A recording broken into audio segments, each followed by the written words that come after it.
असले पुष्कळ दाखले देऊन त्यांच्या ग्रहण शक्तीप्रमाणे लोकांच्या येशू त्यांना संदेश देत असे आणि दाखल्या वाचून तो त्यांच्या बरोबर बोलत नसे. तथापि एकांती तो आपल्या शिष्यांना सर्व काही समजावून सांगत असे. Praise the Lord. म्हणजे बाहेरच्या लोकांशी प्रभू विथ एक्झाम्पल्स, विथ पॅराबल्स, दाखल्यांनी बोलतो, परंतु स्पष्टीकरण कोणाला मिळतं? एकांतामध्ये जे येशू सोबत आहेत त्यांना. Praise the Lord. हे का घडतंय, हे असं का होतंय, ह्याचा अर्थ काय, हे किती दिवस, असं जर काही प्रश्न असतील तर तुम्ही बाहेरच्या गर्दीमध्ये बसणार ना तर तुम्हाला पॅराबल मिळणार. परंतु शिष्य बनून ज्यावेळेस एकांतात येशू सोबत बसणार आणि प्रभूला विचारणार ना, प्रभू सर्व काही स्पष्टीकरण देऊन समजावून शिकवणार, सांगणार. जसं एखाद्या बालवाडीतल्या किंवा शिशु वर्गातल्या मुलाला आपण एक चॉक किंवा पाटीची पेन्सिल धरण्यापासून शिकवतो की उभी लाईन कशी, आडवी लाईन कशी, स्क्रिबल कसं करायचं, असं करून करून करून मग त्यांना शिकवतो. तसंही परमेश्वर आपला करतो. Praise Lord. सो इकडे दिलं एकांतही तो आपल्या शिष्यांना सर्व काही समजावून सांगत असे. So there are 2 types of people. एक तर जे बाहेरचे आहेत, एक तर जे प्रभूचे शिष्य आहेत, आतले आहेत. If you are in the crowd, I am telling you are missing so many things. पण मग शिष्य होण्यासाठी तुम्हाला काही स्टेप्स तर पुढे यावं लागणार. तुम्हाला अनेक वेळा आपल्या स्वतःला, आपल्या स्वतःच्या डिझायर्सना, आपल्या स्वतःच्या इच्छा आकांक्षांना नाही तर म्हणावं लागणार. You have to deny your self.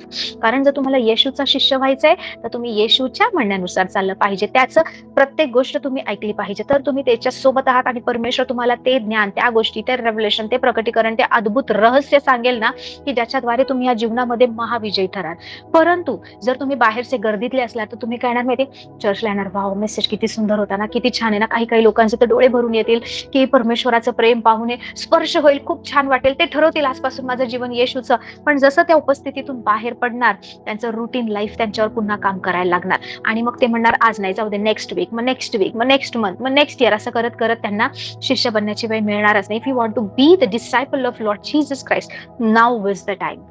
आत्ताच वेळ आहे, उद्या नाही. Praise the Lord. सो इकडे परमेश्वराने हा दाखला सांगितला आणि इथे प्रभू काय म्हणतोय माहिती, आणखी तो म्हणाला, कोणाला म्हणाला? त्याच्या शिष्यांशी आता प्रभू येशू बोलतोय की परमेश्वराचे राज्य असे आहे की जणू काय एखादा माणूस जमिनीत बी टाकतो. की आपण सगळ्यांना एवढी सिंपल गोष्ट तर माहितीये की आपण झाड कसं लावतो, कसं बी मधून आपण ते जमिनीमध्ये लावतो, मग त्याला खत पाणी घालतो, मग आपण वाट पाहतो, काही दिवसांनी पालवी फुटते, अंकुर फुटतो आणि मग sapling and then plant and then tree, ह्या गोष्टी होतात.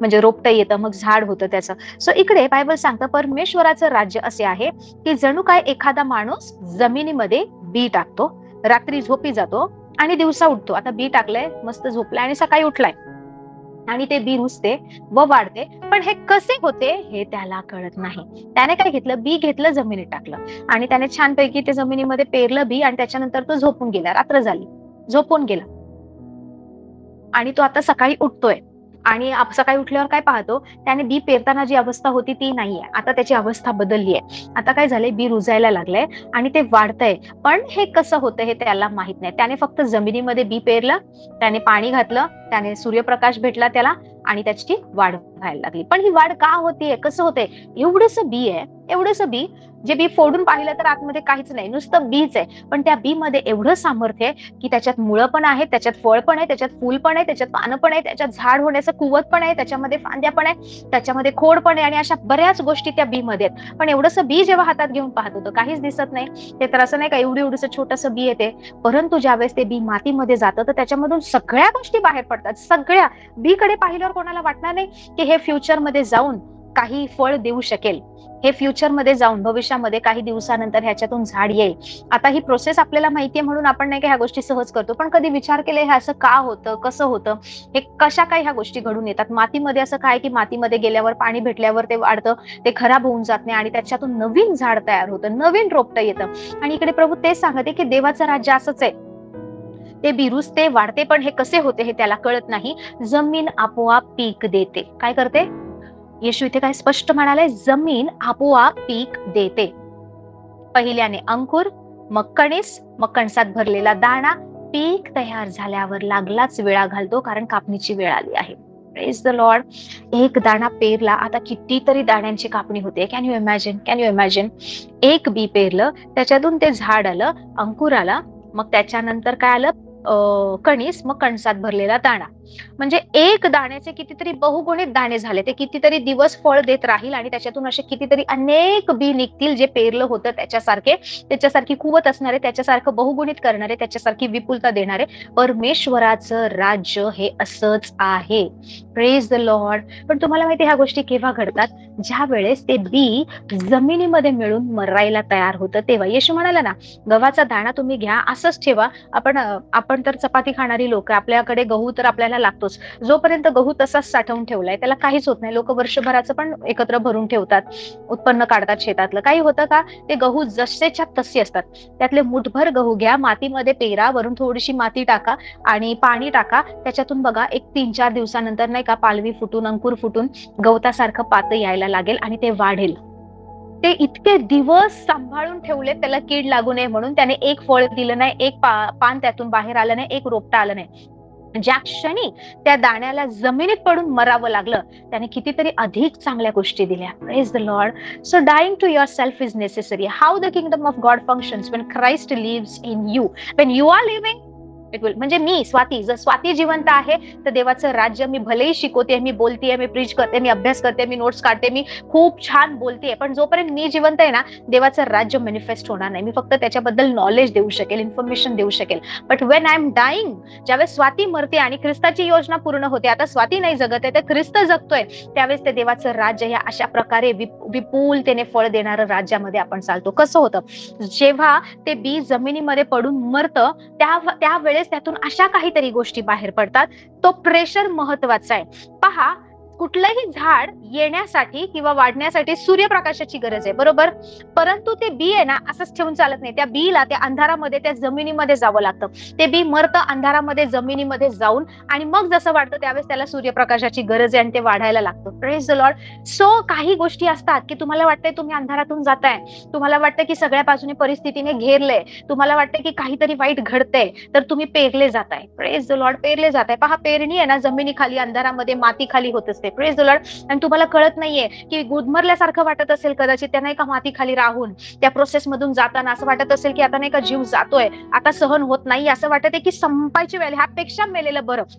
आणि ज्या वेळेस ते बी त्या जमिनीखाली, त्या दाबाखाली, त्या प्रेशर खाली, त्या ओलाव्यामध्ये राहून ज्यावेळेस त्याचं अस्तित्व नाहीसं होतं, ते बी त्याचं ना, ते बी असं द्विदल असतं ना, तर ते बी असं फुटतं. मग त्याच्यातून ते कोंब बाहेर यायला लागतं, त्याचे 2 तुकडे होतात. वरचं जे कव्हरिंग असतं, जे साल असतं, ते पण वेगळं होतं.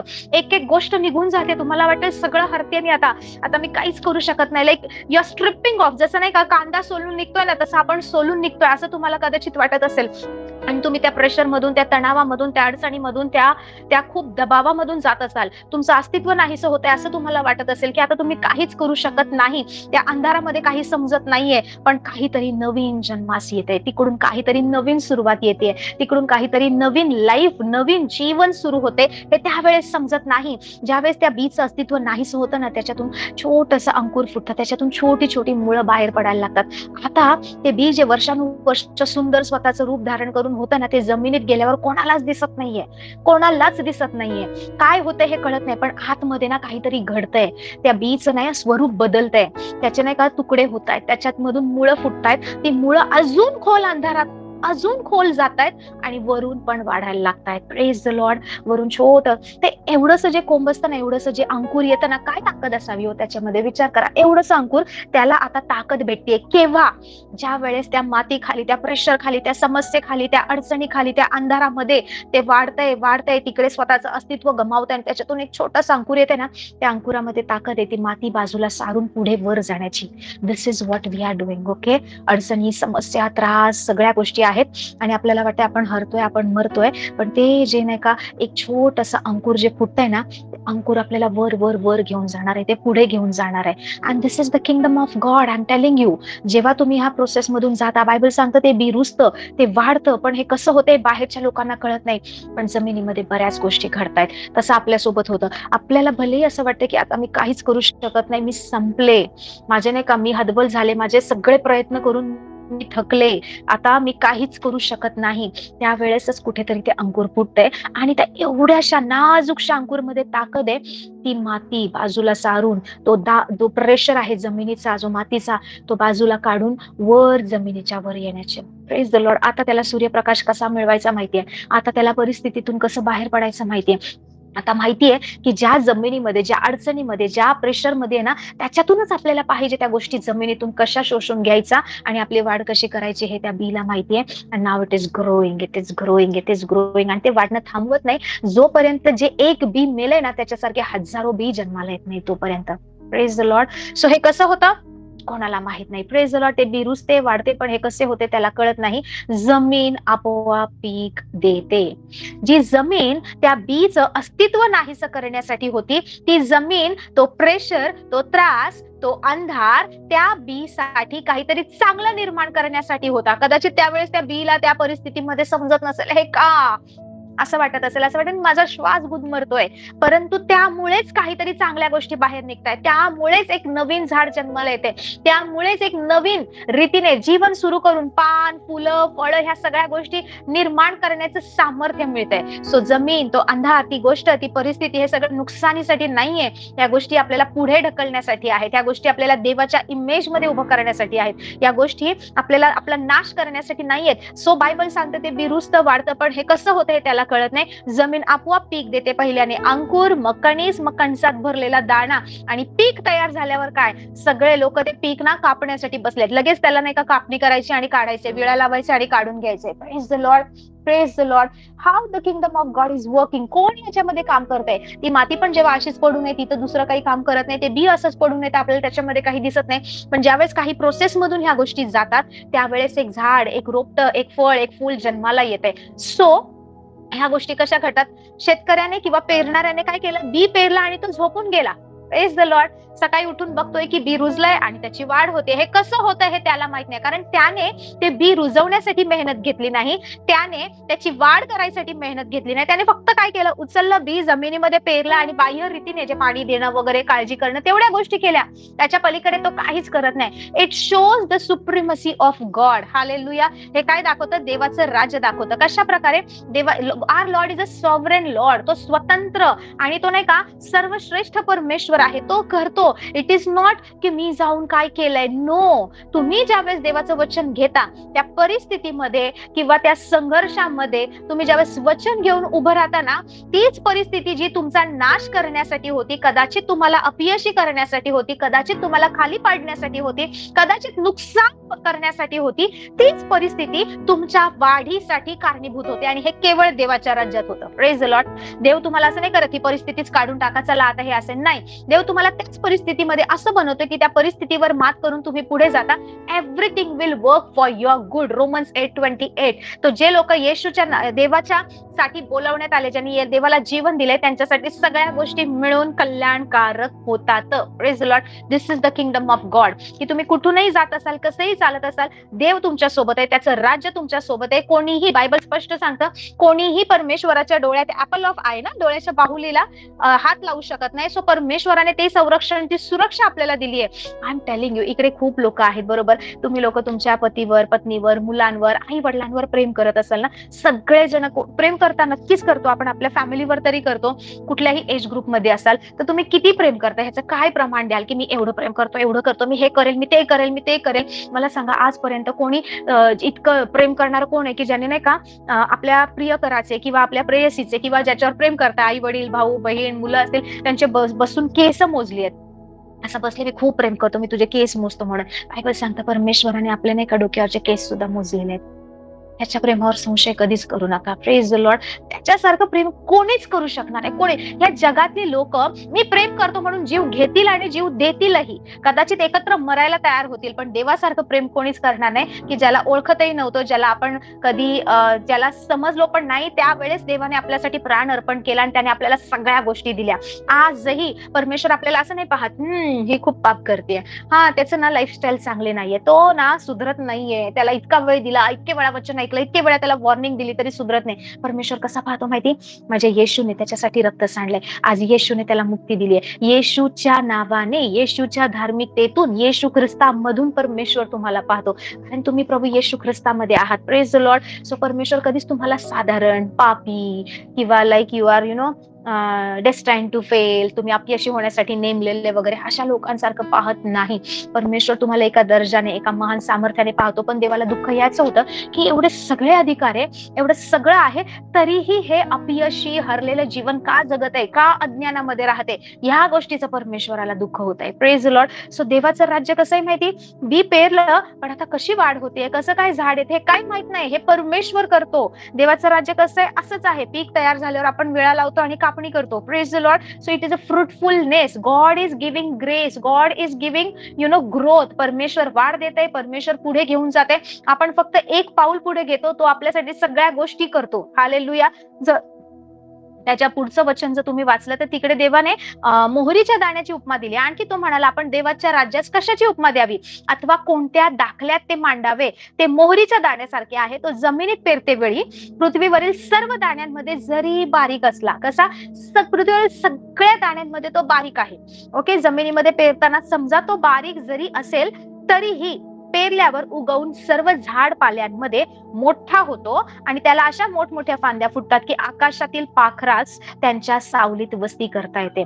दिस is the kingdom of God. तुम्हाला वाटतंय मी एवढासा विश्वास ठेवलाय, मी एकटंच चाललोय, कशा गोष्टी होणार? पण ते इतक्या प्रकारे प्रभू तुम्हाला आशीर्वादित करतो, इतक्या प्रकारे प्रभू तुम्हाला चालवतो की त्याच्यामध्ये आकाशातील पाखरं येऊन, इतर लोक येऊन नाही का वस्ती करायला लागतात. This is the kingdom of God. It is ever increasing, growing, expanding, and there is no lack in the kingdom of God. But the thing is that when you are going through that process, you people are thinking that you are failing and you are dying, but no, it is a process. मोशे 40 वर्ष तिकडे होता, मिद्यानी देशात होता. He was also going through the process. इस्रायलाची लोक 40 वर्ष रानामध्ये भटकत होती. ते कुठल्या तरी प्रोसेस मधून जात होती. त्यांनी योग्य गोष्टी ज्यांनी नाही घेतल्या त्यांचा नाश झाला. ज्यांनी वचन ऐकून त्यानुसार चालले ते प्रॉमिस लँड मध्ये गेले. परमेश्वर परीक्षा घेत नव्हता. परमेश्वर अशा गोष्टींसाठी तयार करत होता की येणाऱ्या दिवसात ज्यावेळेस परमेश्वर न टळणारं राज्य त्यांना देईल ना, त्यावेळेस त्यांनी डगमगू नये. Praise the Lord. माझी लहान मुलगी ना, ती 4 वर्षाची आहे. सो मी जे वजन उचलते ना, ते ती पेलू शकत नाही. तर मला माहिती आहे ती कितपत ओझं उचलू शकते. सो भले तिने छोटस जरी ओझं उचललं तर माझी मोठी मुलगी हसते, हे काय एवढंसं तर उचललंय. कारण आता मोठीची कॅपॅसिटी वाढली आहे. पण मी तिला शिकवते की तिने छोटी जरी वस्तू उचलली ना, तर तिला अप्रिशिएट कर, तिचं कौतुक कर. का? कारण तिच्यासाठी ते मोठं आहे. Praise the Lord. So like this we need to encourage each other. भलेही कोणी आज कमजोर पडलाय, कोणी आज पडतोय ना, तर त्या व्यक्तीला काय एवढ्याशा छोट्याशा अडचणीमध्ये जे छोटे छोटे युद्ध तुम्ही लढताय, आज कदाचित तुम्ही मोहरीच्या दाण्यासारखे आहात, बट दॅट मस्टर्ड सीड, त्या मोहरीच्या दाण्यामध्ये ती कुवत आहे, ते पोटेन्शियल आहे की ते भरपूर वाढतं, की लिटरली आकाशातील पाखरं येऊन त्यामध्ये वस्ती करायला लागतात. And like this is the kingdom of God. त्याच्यासारखं ना देवाचं राज्य आहे. Praise the Lord. अशा राज्याचं नागरिकत्व प्रभूने दिलं. Isn't it a good news? ही काही चांगली बातमी नाहीये का? It's a good news. हे जगाचं राज्य नाहीसं होणार आहे.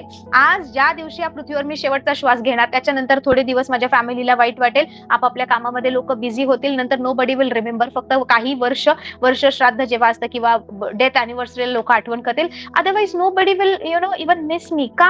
कारण ह्या पृथ्वीवरचं असंच आहे. सो इकडे जोपर्यंत मी आहे तोपर्यंत मी ज्या लोकांमध्ये, त्या लोकांना माझी गरज आहे किंवा आम्ही एकत्र आहोत, तोपर्यंत फरक पडणार. बट परमेश्वराने ह्या अविनाशी जगाचं आपल्याला नागरिकत्व दिलं नाही की जोपर्यंत पृथ्वी आहे तोपर्यंत आहे, त्याच्यानंतर नाही, मग बाय बाय, गुड बाय, तुम्ही आणि मी, तुमचं संपलं इथेच. नाही, त्याने त्याच्यासोबत अनंत काळाचं नागरिकत्व दिले. So we belong to that kingdom. मग हे छोटंसं लाईफ संपवून जिथे आपल्याला अनंत काळासाठी जायचंय, का त्या राज्याची प्रॅक्टिस आपण इथे करू नये? आणि हेच तर प्रभू म्हणालाय की ह्या गोष्टी मिळवण्यासाठी तुम्ही धडपड करू नका. खाणं पिणं, कपडे वगैरे वगैरे वगैरे सगळ्या गोष्टी आपण जे गेले 2-3 दिवस शिकतोय, नो.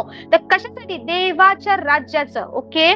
सो पहिल्याने त्याचं राज्य मिळवण्यास झटा, त्याचं राज्य शोधा. सीक सांगितलं. याचा अर्थ शोधा, झटा, डिझायर करा, हॅव दॅट क्रेविंग. क्रेविंग म्हणजे काय माहिती?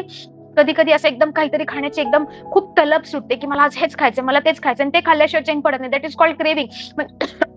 याचा अर्थ की मला आता ती वस्तू पाहिजे, तशी देवाच्या राज्याची इच्छा धरा. Desire is different and craving is different, liking are different. Craving म्हणजे एकदम तीव्र इच्छा झाली आणि मला पाहिजेच पाहिजे. ओके, सो त्यानुसार it's it's like that you should seek the kingdom of God. आणि मी तुम्हाला सांगते, सगळ्यात सोपं आहे, सगळ्यात चांगलं आहे. रोज रोज आपण त्यामधून जातो. फक्त काय गरज आहे माहिती, ते बी आज पेरलं जात आहे ना, तर ते बी रुजू दे. त्या प्रेशरला घाबरू नका, त्या जमिनीखाली असणाऱ्या अंधाराला घाबरू नका. अरे माझ्यासोबत काय होतंय, हे बी नाही का त्याचे तुकडे होत आहेत, किंवा ते बी त्याचं विभाजन होत आहे, त्याच्यामध्ये काही वेगळ्या फिजिकल चेंजेस होत आहेत, त्या बदलावला घाबरू नका.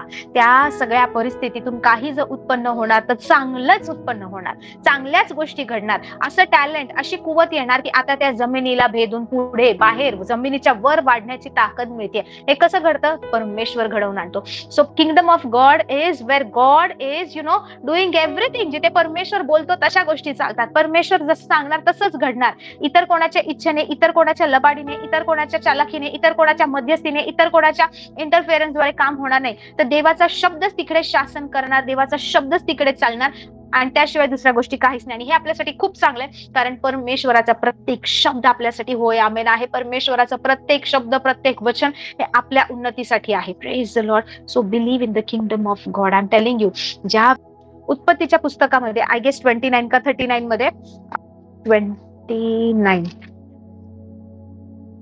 ज्या वेळेस याकोब हा त्याच्या मामाकडे लाबानच्या घरी राहत होता, याकोबाने त्याला राहेल आवडते, तर राहेलशी त्याचं लग्न होत नाही. लग्न लावून देतात. रात्रीच्या अंधारात त्याला कळतं की लग्न तर त्याचं राहेल सोबत नाही लावलंय, तिची बहीण जी आहे लेया तिच्या सोबत लावलंय. सगळी उठल्यावर त्याला कळतं, अरे ही तर लेया आहे. मामाला जाऊन विचारतो, मला असं का फसवलं.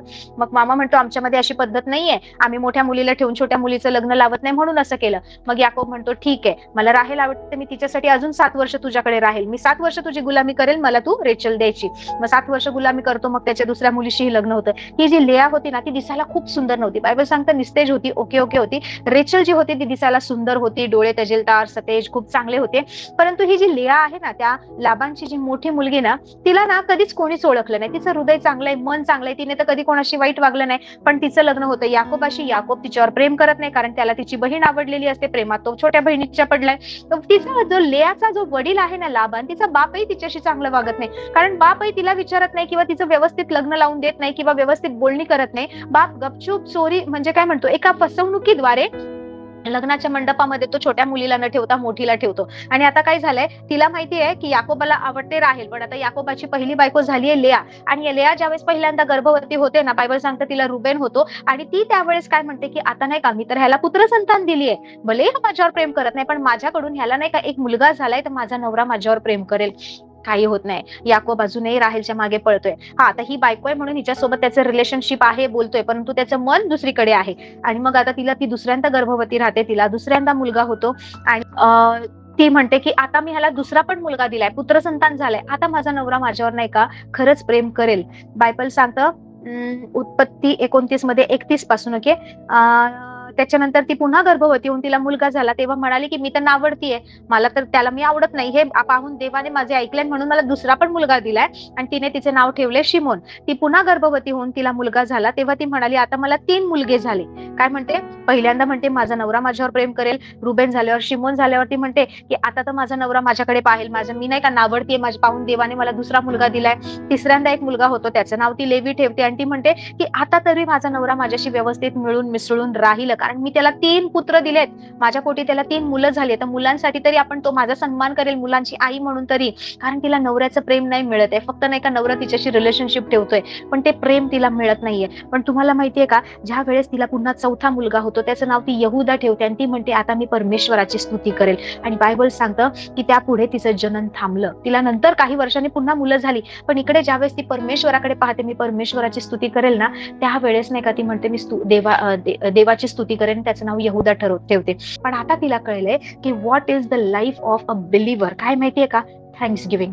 का ती चौथ्या मुलाचं नाव नाही का यहूदा ठेवते. यहूदा मीन्स प्रेज, जुडा मीन्स स्तुती. तुम्हाला माहितीये, ती म्हणते मी देवाची स्तुती करेल. आता ती नाही म्हणते माझा नवरा माझ्यावर प्रेम करेल, माझ्या बापाने माझ्याशी असं का केलं, चौथा पण मुलगा झाला म्हणजे नाही का माझा नवरा माझ्याकडे फिरेल. नाही, आता ती देवामध्ये समाधानी राहायला शिकलीये. This is the kingdom of God. When you are satisfied with your Lord, your saviour, when you are satisfied in his word, when you are comforted by his word, त्याच्या वचनाने तुमचं सांत्वन होतंय. शी लर्न ह्या वेळेस त्या परिस्थितीत ती आभार द्यायला शिकली, त्या परिस्थितीत ती स्तुती करायला शिकली ना. She was satisfied, she was satisfied. Hallelujah. ती समाधानी झाली. आणि हे आपला परमेश्वर आणि त्याचं राज्य असं आहे. जी परिस्थिती आहे, जो प्रॉब्लेम आहे, प्रभू प्रभू असं तसं नका करू. पहिला दुसरा तिसरा पुत्र झाला, ती हेच प्रार्थना करतेय. आता ना त्या परिस्थितीत देवाचे आभार मानायला शिका, त्या परिस्थितीत देवाची स्तुती करायला शिका.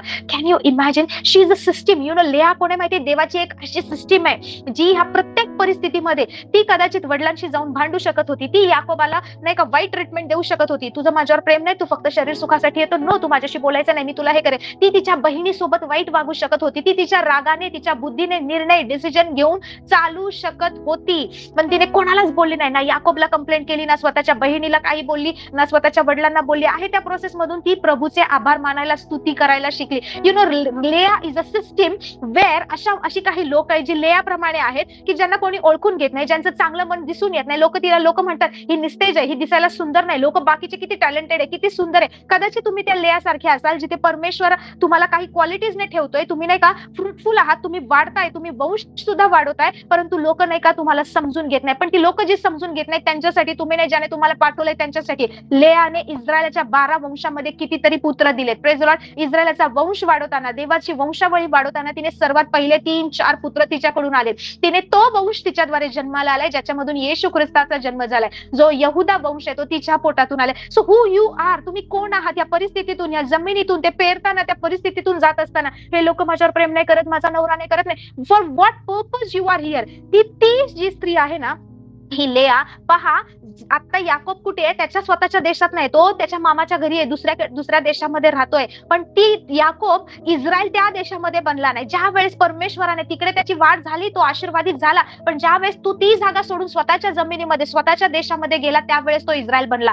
सो याकोब ज्या वेळेस सगळं काही घेऊन स्वतःच्या देशात जात होता ना, रेचल त्याच्यासोबत नव्हती, ती अर्ध्या वाटेतच मरण पावली. ज्यावेळेस दुसरा मुलगा तिला झाला, योसेफ आणि बेंजामिन, ही 2 मुलं झाली. रेचल शेवटी ही 2, 11वा आणि 12वा पुत्र. ज्यावेळेस तिने बन्यामीनला जेव्हा जन्म दिला ना, तर तिने त्याचं नाव बेन ओन्नी ठेवलं होतं. कारण ती म्हणाली की मला खूप त्रास होतोय ह्याला जन्म देताना, आणि तिला ते लेबर पेन सहन झाले नाही, त्याच्यामध्ये ती मरण पावली. मरता मरता तिने त्या मुलाला काय म्हटलं? बेन ओन्नी, तू माझ्या दुःखाचा पुत्र आहे, तुझ्यामुळे मला एवढा त्रास झाला. अशा प्रकारची कोण होती? रेचल होती. लेया कशी होती? सगळं सहन केलं, कधी मुखातून वाईट नाही काढलं, कधी काही बोलली नाही, कधी रेबेलियस बनली नाही. म्हणून लेया याकोबासोबत ज्यावेळेस तो इस्रायल झाला, त्याच्या प्रत्येक परिस्थिती सोबत शेवटी होती. ज्यावेळेस तो त्याच्या आई वडिलांकडे गेला, लेया होती सगळ्या गोष्टींसोबत. सो देवाने एका पर्पजने तुम्हाला ठेवले. Follow the kingdom of God. I am telling you, you belong to the kingdom of God. लेया ती स्त्री आहे जिला ही लोक नाही समजत, परंतु देवाचं राज्य तिच्याद्वारे वाटते. देवाच्या राज्यासाठी लागणारा वंश ती वाढवते. देवाच्या तारणाऱ्याचा जन्म आणण्यासाठी, मोठमोठे सेवक संदेष्टांना जन्म घालण्यासाठी ती वंशावळ स्थापणारी ती सिस्टीम आहे. Praise the Lord.